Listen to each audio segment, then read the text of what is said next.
Hello, friends. It's Kat from Meow Meow Kapow.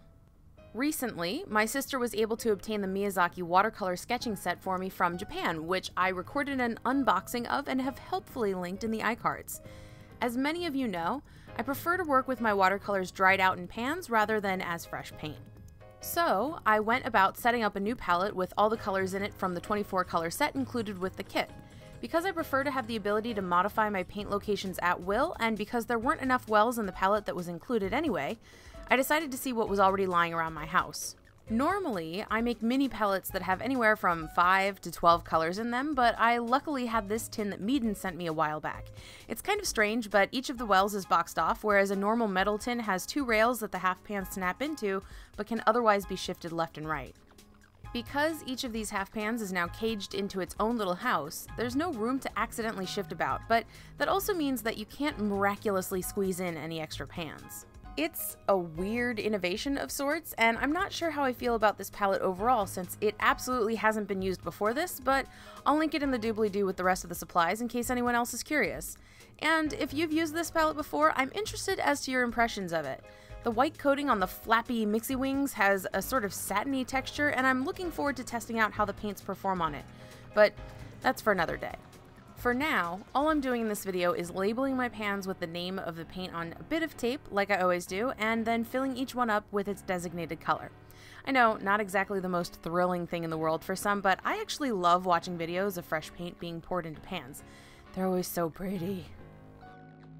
A really interesting thing about Holbein paints in general is that often, even when they're dried, the color you see in the container is accurate to what you'll be painting with. This may sound strange, and I'm having trouble finding the right way to describe it, but basically, with a lot of paints, the color you see fresh out of the tube is often slightly different than what you'll get when you paint with it. A lot of heavily pigmented colors end up looking dark or like black or brown, but will end up being a gorgeous yellow of some sort, or a rich purple.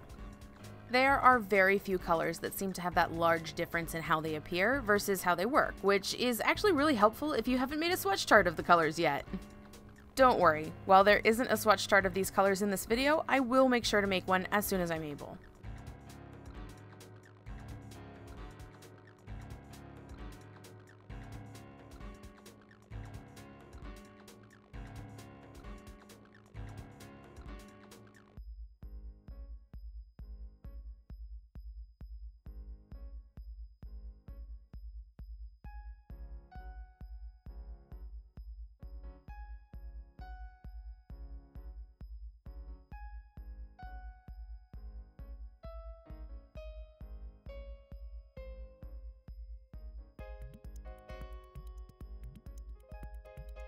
Interestingly enough, I've had these paints in their pans drying for just over 2 weeks, and they're still wet to the touch, which is super crazy.